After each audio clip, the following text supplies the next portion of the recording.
A new interview with Xbox boss Phil Spencer has basically tripled down on Xbox's previously stated intentions to keep Call of Duty a multi-platform game and available on PlayStation consoles. On the Verge's Decoder podcast published earlier today, Spencer said, "This idea that we would write a contract that says the word forever in it, I think is a little bit silly, but to make a long-term commitment that Sony would be comfortable with and that regulators would be comfortable with, I have no issue with that at all." Spencer has been making the rounds publicly across multiple sites and podcasts recently as investigations heat up under Microsoft's proposed $68.7 billion acquisition of Activision Blizzard King. In-depth anti-competitive investigations are underway in the EU and the UK, and there has been pressure in the US for further investigation as well. The running narrative has been that Microsoft is much more interested in the mobile arm of the company than the Activision Blizzard side of things. Now, mobile games do make an absurd amount of money,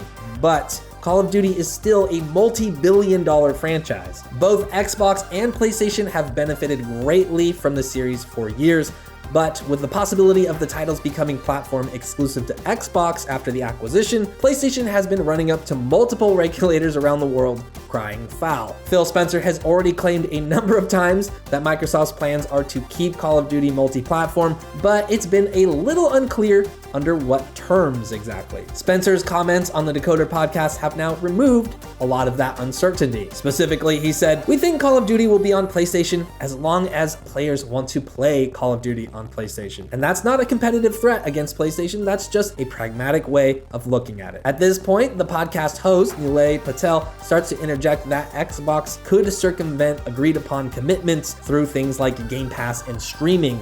But Spencer interjected, "Native Call of Duty on PlayStation, not linked to them having to carry Game Pass. If they want a streaming version of Call of Duty, we could do that as well, just like we do on our own consoles." Spencer continued, "Call of Duty Modern Warfare 2 is doing great on PlayStation and on Xbox. So will the next game, and the next game, and the next. Native on the platform, not having to subscribe to Game Pass. Sony does not have to take Game Pass on their platform to make that happen. There's nothing hidden. We want to continue to ship Call of Duty on PlayStation without any kind of weird, aha, I figured out the gotcha." So there you have it. The back and forth continues, but those statements pretty much put things in Sony's court and of course in the court of regulators who ultimately have to determine what's fair. Now, it doesn't mean that Xbox is willing to give up the ability to make Call of Duty exclusive eventually, or even use the threat of exclusivity as a bargaining chip somewhere down the road. It just means Microsoft is willing to make some pretty significant concessions right now to make sure that their proposed acquisition of Activision Blizzard King gets approved.